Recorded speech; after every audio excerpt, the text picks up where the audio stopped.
Hello dear students. आज की class में हम क्लास 9 का 7.2 का एग्जाम्पल नंबर 3 बताएंगे, जिसमें आज का हमारा क्वेश्चन है ई और एफ क्रमशः त्रिभुज ABC की बराबर भुजाओं AB और AC के मध्य बिंदु है। दर्शाइए कि BF बराबर CE है। पहले हम चित्र को देख लेते हैं। चित्र में हमें यहाँ दिया हुआ है एक त्रिभुज ABC हमें दिया है ABC, जिसमें ई और एफ क्रमशः त्रिभुज ABC के बराबर भुजाओं AB और AC के मध्य बिंदु है। तो यहाँ देख सकते हैं कि AB ये भुजा है और ये AC है। AB का मध्य बिंदु यहाँ पर E दिया हुआ है और AC का मध्य बिंदु F है। हमें दर्शाना है कि BF के बराबर CE है। हमें बताना है कि BF जो है CE के बराबर है। तो इसे हम कैसे सिद्ध करेंगे? इसमें हम दो त्रिभुज लेते हैं। एक त्रिभुज हमारा होगा ABF और दूसरा त्रिभुज ACE लेते हैं। इन दोनों त्रिभुजों में देखते हैं। यहाँ हम हल करते हैं इसका। तो हल हमारा है त्रिभुज ABF और त्रिभुज ACE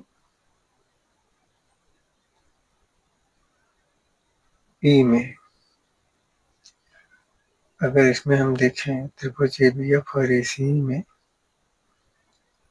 ABF और ACE में देखें तो जो AB है वह AC के बराबर है। AB AC के बराबर है, जो कि हमें दिया हुआ है। तो हम देखेंगे AB is equal to AC, AB is equal to AC ये हमें दिया है। दूसरा हम देखें तो दोनों ही त्रिभुजों में जो कोण आता है, चाहे ABF हो चाहे ACE हो, दोनों ही त्रिभुजों में यहाँ पर कोण A आता है, जो कि ABF में भी आ रहा है और ACE में भी आ रहा है। तो कोण A के बराबर कोण A, जो कि क्या है, उभयनिष्ठ। यहाँ से कोण A के बराबर कोण A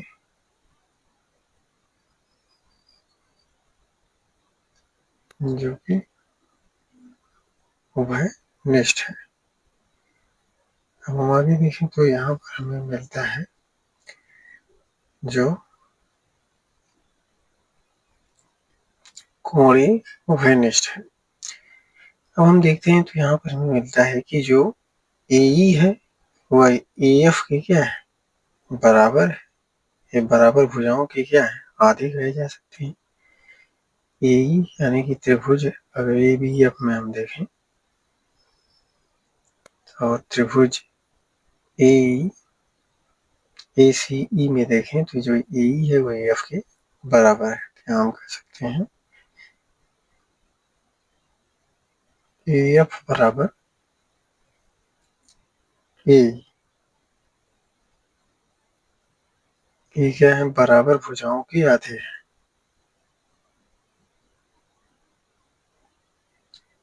बराबर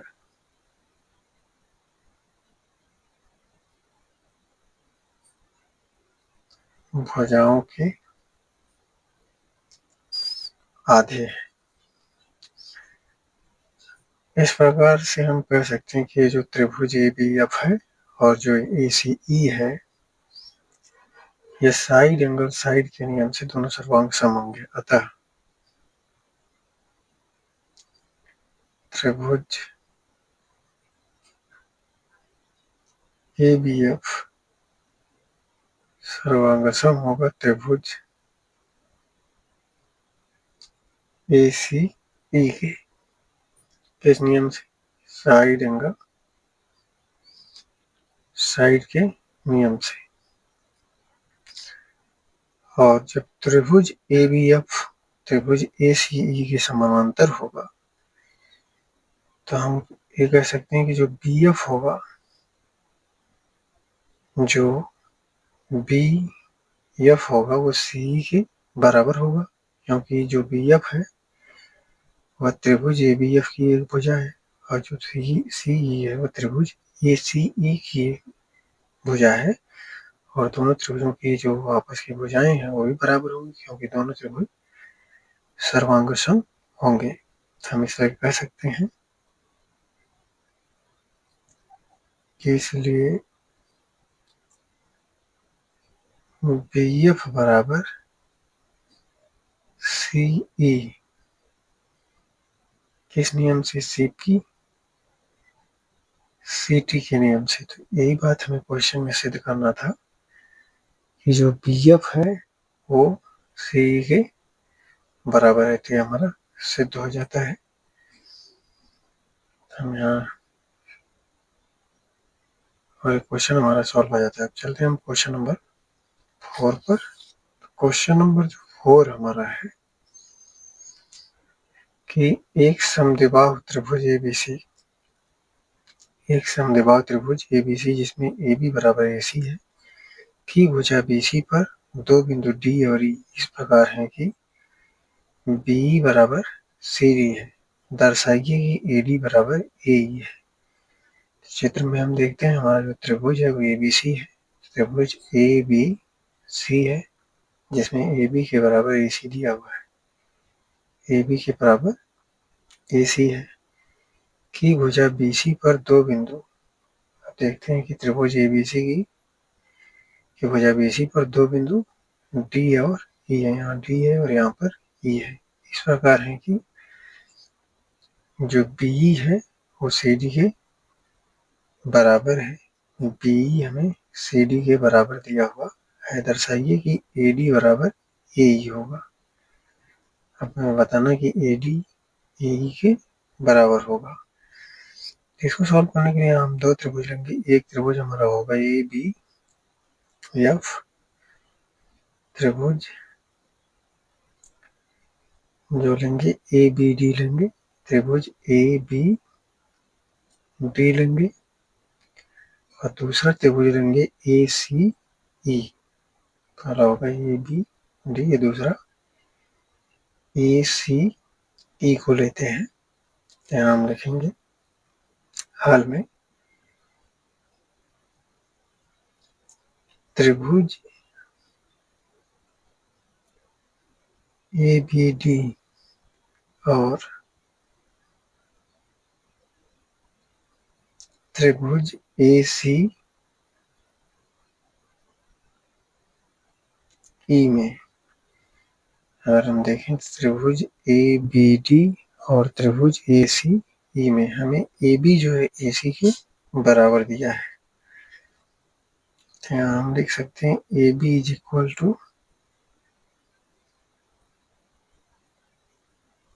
AC, हमें ये दिया है।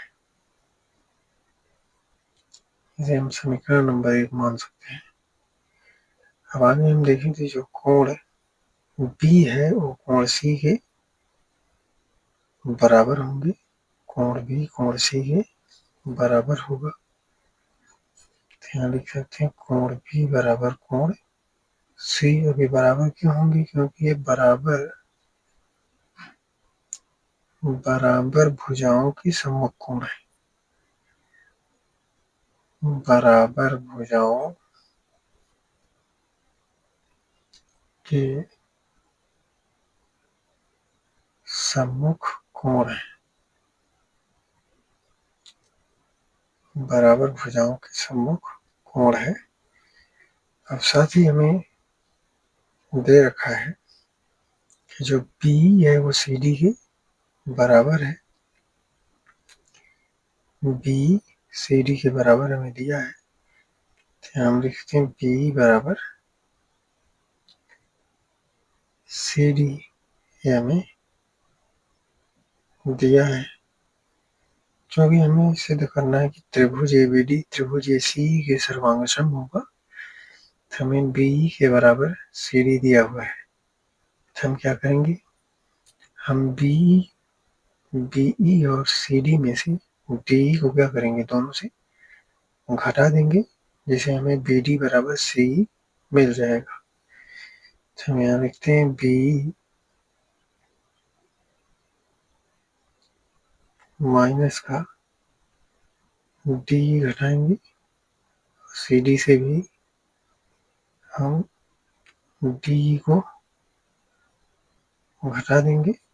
अब यहाँ देख सकते हैं कि हमने बीई से डी को घटाया है और सी डी से भी डी को घटाया है, जिससे हमें बी में से सी डी घटाने पर क्या मिलता है, बी डी मिल जाएगा, और सी डी में से डी घटाने पर हमें सी मिल जाएगा।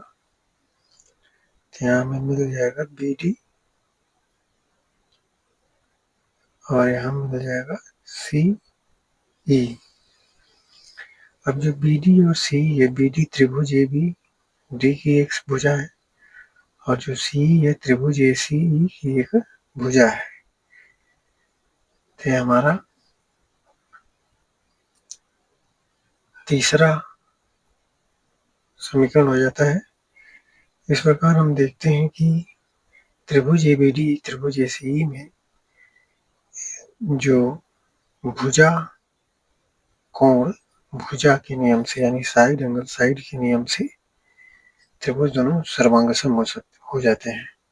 तो अगर समीकरण नंबर 1, 2, 3 को मिलाएं तो हम लिख सकते हैं कि आता है त्रिभुज ए बी डी सर्वांगसम होगा त्रिभुज ए सी ई के किस नियम से, साइड एंगल साइड नियम से। अब हमें दूसरी बात जो इसमें सिद्ध करना है क्या, कि ए डी जो है ए ई के बराबर होगा। अगर हम देखें तो ए डी और ए ई जो है ये त्रिभुज ए बी डी और त्रिभुज ए सी ई की ही भुजाएं हैं। तो अभी हम कह सकते हैं कि जो दोनों त्रिभुज सर्वांग सम है, तो ये दोनों भुजाएं भी बराबर होंगी। ये ए डी जो है ए ई के बराबर होगा, किस नियम से, सी पी सी टी नियम से। तो ये बात भी हमारी सिद्ध हो जाती है और क्वेश्चन नंबर 4 पूरी तरह से सॉल्व हो जाता है। तो हम चलते हैं क्वेश्चन नंबर 5 पर। जो क्वेश्चन नंबर 5 हमारा है, क्वेश्चन नंबर 5 में हमसे कहा कि चित्र में चतुर्भुज ए बी सी डी का विकर्ण ए सी कोणों ए तथा सी कोणों ए तथा सी को समद्विभाजित करता है। सिद्ध कीजिए कि ए बी बराबर ए डी तथा सी बी बराबर सी डी है। तो हम पहले चतुर्भुज देख लेते हैं। यहाँ चित्र में दे रखा है जो चतुर्भुज है ए बी सी डी है, जिसमें विकर्ण ए सी है। तो यहाँ विकर्ण हम देख सकते हैं कि इसका ए सी विकर्ण है जो कोणों ए तथा सी को समद्विभाजित करता है। हम यह देख सकते हैं कि जो कोण ए को 2 बराबर हिस्सों में बांट रहा है, और यहाँ भी देख सकते हैं कि सी को भी ये 2 बराबर हिस्सों में बांट रहा है। ऐसा ये सी को समद्विभाजित कर अब सिद्ध करना है कि ए बी के बराबर ए डी है, ए बी के बराबर ये ए डी है तथा सी बी के बराबर सी डी है, सी बी के बराबर ये सी डी है। तो अब हमें जो दिया है वो लिखते हैं। तो पहले हम यहाँ में लिखेंगे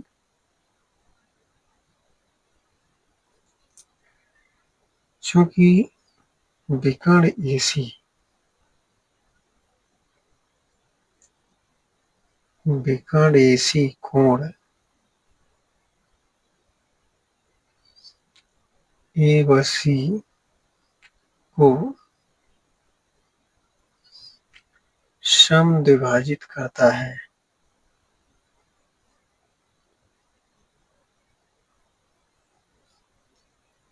समद्विभाजित करता है। ऐसा करेंगे। अब अगर ये सी ए व सी को समविभाजित करता है तो यहाँ जो कोण बी ए सी होगा वह कोण डी ए सी के बराबर हो जाएगा। दोनों कोण आपस में बराबर होंगे तो हम लिख सकते हैं इसलिए कोण बी ए सी बराबर कोण डी ए सी हो जाएगा। और दूसरा जो कोण बराबर होंगे, जो कोण बी सी ए होगा कोण डी सी ए के बराबर हो जाएगा। ये बात भी हमें दे रखा है तो यहाँ लिख सकते हैं कोण बी सी ए तथा कोण बी सी ए बराबर होगा कोण डी सी ए के। तो अब हमें चूंकि ए बी के बराबर ए डी प्रूव करना है, सी बी के बराबर सी डी प्रूव करना है, तो हम यहाँ दो त्रिभुज लेंगे। एक त्रिभुज हमारा होगा ए बी सी, दूसरा त्रिभुज होगा ए डी सी, जिन्हें हम सर्वांग सम प्रूव करेंगे। हम त्रिभुज को लेते हैं। त्रिभुज ए बी सी तथा त्रिभुज ए डी सी में ये दो त्रिभुज हो जाते हैं। में देखते हैं कि जो कोण हमें मिलता है कोण बी ए सी कोण डी ए सी के बराबर मिलेगा, जो कि पहले से इसमें दिया हुआ है। तो हम यहाँ लिख सकते हैं कि कोण बी ए सी बराबर होगा कोण डी ए सी के, जो कि हमें दिया है। दूसरी बात हमें दिया हुआ है जो कोण बी सी ए है कोण डी सी ए के बराबर दिया है। तो यहाँ कह सकते हैं कोण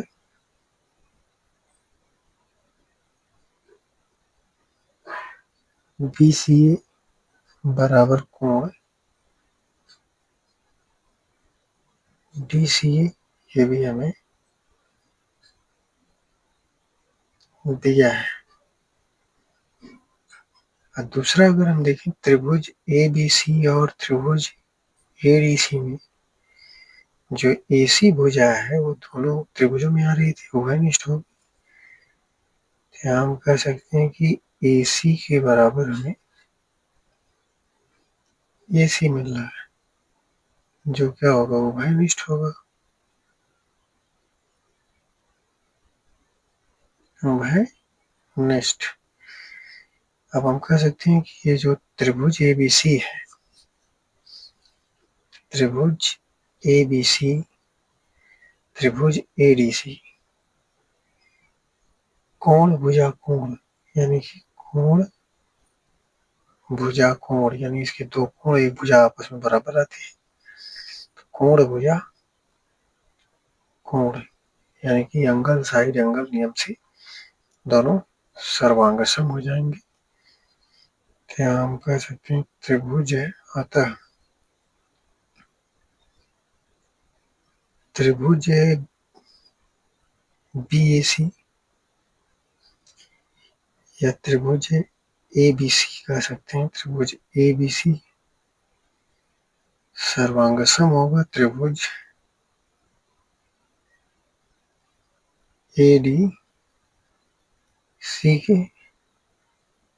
अब जब त्रिभुज ए बी सी त्रिभुज डी ए डी सी के सर्वांग सम होगा तो हम यहाँ देख सकते हैं कि जो त्रिभुज हमें जो सिद्ध करना है कि ए बी के बराबर AD और CB के बराबर CD, ये त्रिभुज ABC और ये त्रिभुज हो गया ADC। अब हमें जो सिद्ध करना है, त्रिभुज ABC की भुजा AB है और त्रिभुज ADC की भुजा AD है। ये दोनों भुजाएं आपस में बराबर होंगी क्योंकि दोनों ये त्रिभुज सर्वांग सम है। इसी तरह हम CB को देखें, त्रिभुज ABC की भुजा CB और त्रिभुज ADC की भुजा CD, ये भी दोनों त्रिभुजों की आपस की भुजाएं दोनों बराबर हो जाएंगी। चूंकि दोनों त्रिभुज सर्वांग सम है तो हम यहाँ लिख सकते हैं कि अतः BA बराबर या AB बराबर AD किस नियम से? CP CT नियम से हो जाएगा। और दूसरी जो हमें सिद्ध करना था कि CB के बराबर CD, तो हम CB और CD को भी बराबर कर सकते हैं क्योंकि ABC और ADC की ये भुजाएं हैं। तो इस तरह से हो जाएगा CB बराबर CD, ये भी हमारा CP CT नियम से हो जाता है। तो इस तरह से क्वेश्चन नंबर 5 हमारा पूरी तरह सॉल्व हो गया। अब हम चलते हैं क्वेश्चन नंबर 6 पर। क्वेश्चन नंबर 6 हमें दे रखा है कि यदि त्रिभुज ABC में कोण A 100 अंश है तथा AB बराबर AC हो तो कोण B तथा कोण C का मान ज्ञात कीजिए। यहाँ आप चित्र में देख सकते हैं, यहाँ हमें त्रिभुज दे रखा है जो कि ABC है। यहाँ कोण A हमें 100 अंश दे रखा है, AB को AC ही बराबर बताया, कोण B और कोण C का मान हमें बताना है। पहले हमें जो दिया है वो लिख लेते हैं। हमें दिया है एक त्रिभुज ABC, हल हमारा हो गया। तो दिया है हमें त्रिभुज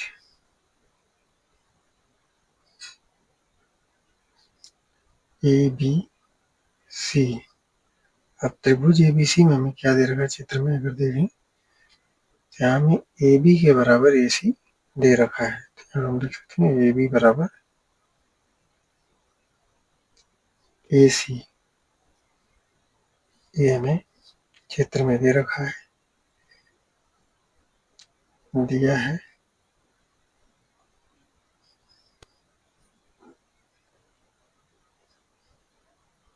अब हम देखते हैं जब AB AC के बराबर होगा तो इनके जो सम्मुख कोण होगा, जो AB भुजा के सम्मुख कोण होगा, जो AC भुजा के सम्मुख कोण होगा, ये दोनों आपस में कोण क्या होंगे? बराबर होंगे।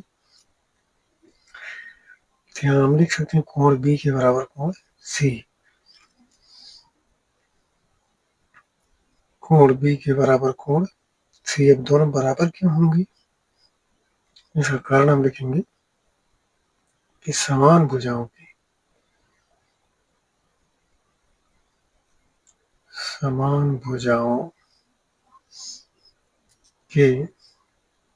सम्मुख कोण समान होते हैं।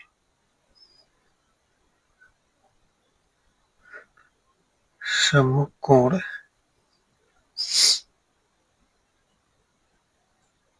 समान होते हैं, इसका कारण है। अब आगे हम देखते हैं। तो अब हम क्या करेंगे कि जब ये दोनों कोण आपस में बराबर होंगे, एक कोण हमें यहाँ पर दिया ही है 100 अंश, हम त्रिभुज के तीनों कोणों का योगफल लगा लेते हैं, जो कि त्रिभुज के तीनों कोणों का योगफल क्या होता है? 180 अंश होता है। तो यहाँ पर हम लिखेंगे अतः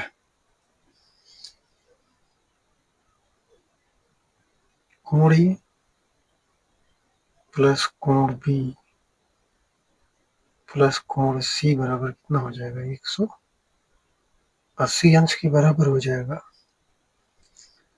चूंकि हमें यहाँ दे रखा है कोण B के बराबर कोण C, हमें चूंकि दे रखा है कोण B के बराबर कोण C दे रखा है, या तो हम कोण B की जगह पे कोण C को रख सकते हैं या फिर कोण C की जगह पर कोण B को रख सकते हैं। तो हम इसको ऐसे लिखेंगे, मंगली प्लस एंगल बी, कोण सी की जगह पे कोण बी बराबर 180 अंश। और कोण ए का मान जो हमें दे रखा है वो दिया कितना 100 अंश, तो यहाँ हम कोण ए की जगह पे 100 अंश रख देते हैं। इस तरह से आ जाएगा 2 कोण बी बराबर 180 अंश।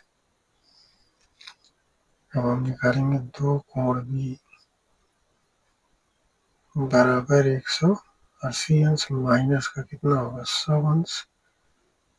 इस तरह से आ जाएगा कोण बी का 2 कोण बी के मान निकालें अगर तो 100 घटाएंगे तो कितना आएगा 80 अंश। इस तरह से कोण बी का मान निकालेंगे तो 2 गुणा में चला जाएगा भागे में 80 बटा में 2। इस तरह से आ जाएगा 2 चौके 8 यानी 40 अंश। कोण बी का मान कितना मिला 40 अंश कहा जाता है। यदि कोण बी का मान 40 अंश होगा तो कोण सी का भी मान 40 अंश होगा, क्योंकि कोण बी कोण सी के बराबर था। तो इस प्रकार से हम कह सकते हैं कि अतः कोण बी बराबर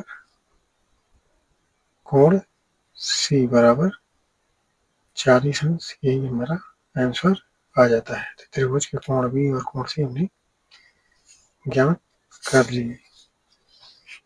अब चलते हैं क्वेश्चन नंबर 7 पर। तो जो क्वेश्चन नंबर 7 था, क्वेश्चन नंबर 7 में हमसे कहा है कि चित्र में यदि ए बी के बराबर ए सी है तथा कोण ए सी डी बराबर 120 अंश हो तो कोण ए ज्ञात करो। तो यहाँ हमें एक त्रिभुज दे रखा है जो कि ए बी सी है। हमसे कहा कि ए बी के बराबर ए सी है और हमें कोण ए सी डी यहाँ दे रखा है। कोण ए सी डी दिया 120 अंश, तो कोण ए का मान हमसे पूछा है। तो हमें पहले जो दिया है वो लिख लेते हैं। हमें दिया है त्रिभुज ए बी सी। त्रिभुज ए बी सी में हमें क्या दे रखा है, हमें दिया है ए बी के बराबर ए सी। यहाँ लिख लेंगे हमें ए बी के बराबर ए सी दिया है। अब जब ए बी और ए सी बराबर होंगे तो बराबर भुजाओं के सम्मुख कोण भी क्या होते हैं, बराबर होते हैं। तो ए बी की जो सामने कोण है वो सी है और जो ए सी के सामने कोण है वो बी है। तो हम कह सकते हैं कोण सी कोण बी के बराबर होगा। क्यों? चूंकि समान भुजाओं के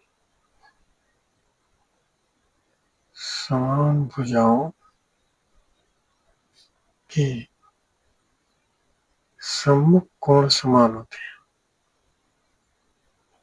सम्मुख कोण समान होते हैं, इसका कारण हो गया। अब आगे हम देखते हैं अगर इस त्रिभुज में, तो हम देखते हैं कि जो कोण ए सी बी है, कोण ए सी बी और जो कोण ए सी डी है, ये दोनों एक रैखिक युग्म कोण बनाते हैं। रैखिक युग्म कोणों का जो योगफल होता है वो 180 अंश होता है। तो हम यहाँ लिख सकते हैं चूंकि कोण ए सी बी तथा कोण ए सी डी एक रैखिक युग्म बनाते हैं, एक रैखिक युग्म बनाते हैं, ये रैखिक युग्म बनाते हैं। इन दोनों कोणों का जो योगफल होगा, यानी कि कोण ए सी बी, कोण ए सी बी और कोण ए सी डी दोनों का जो योगफल होगा 180 अंश होगा। इसलिए हम कह सकते हैं कोण ए सी बी प्लस कोण ए सी डी बराबर होगा 180 अंश के। अब हमें जो कोण ACD है ये दे रखा है जो कि 120 अंश है, तो कोण ACD का मान रखते हैं, जिससे हमें कोण ACB का मान मिल जाएगा। यहाँ हो जाएगा 120 अंश कोण ACD बराबर 180 अंश की। इस तरह से कोण ACB बराबर आ जाएगा 180 अंश माइनस का 120 अंश। इस तरह से कोण ACB का मान जो निकल के आता है, अगर 180 से 120 को हटाएं तो कितना आएगा 60 अंश। अब हमें कोण C का मान पता चल गया, यानी कोण ACB ये कोण C का मान हो गया। अब जो कोण C था वो कोण B के बराबर था, यानी B का मान भी कितना आ जाएगा, कोण ABC का मान भी आ जाएगा 60 अंश। तो हम यहाँ लिख सकते हैं, इसलिए कोण ABC बराबर 60 अंश। कारण क्या है, चूंकि कोण B कोण C के बराबर था। अब त्रिभुज के में हम कोणों के गुणधर्म से इसका कोण A का मान निकालेंगे, क्योंकि त्रिभुज के तीनों कोणों का योगफल कितना होता है 180 अंश होता है। हमें कोण A ज्ञात करना है, हम कोण B कोण C ज्ञात कर चुके हैं। तो यहाँ हम लिखेंगे अब कोण A, हम यहाँ रखेंगे कोण A प्लस कोण B प्लस कोण C बराबर कितना होगा 180 अंश। हमें कोण A ज्ञात करना है। कोण B हमारा कितना मिला था, कोण ABC आया था 60 अंश, कोण ACB है 60 अंश, तो कोण B की जगह पे हम रख सकते हैं 60 अंश, और कोण C की जगह पे भी हम कितना रख सकते हैं 60 अंश, जो बराबर होगा 180 अंश की। इस तरह से कोण A, अब दोनों कोणों को अगर हम जोड़ेंगे तो आएगा 120 अंश बराबर होगा 180 अंश की। इस तरह से हम कोण A का मान निकालते हैं, तो कोण A बराबर आ जाएगा 180 अंश माइनस का 120 अंश, और कोण A का मान हमें मिल जाता है कितना 60 अंश। इस तरह से हम कोण A का मान ज्ञात कर लेते हैं, और हमें देखते हैं कोण A का मान मिल जाता है। हम देखते हैं कोण A कोण B कोण C तीनों का मान बराबर रहता है, यानी कि हम ये भी कह सकते हैं कि कोण A बराबर कोण B बराबर कोण C बराबर 60 अंश। इस तरह से क्वेश्चन नंबर 7 भी हमारा पूरी तरह से सॉल्व हो जाता है, और हम आशा करते हैं कि आपको क्वेश्चन सारे समझ में आए होंगे। वीडियो को लाइक करें, चैनल सब्सक्राइब करें। धन्यवाद।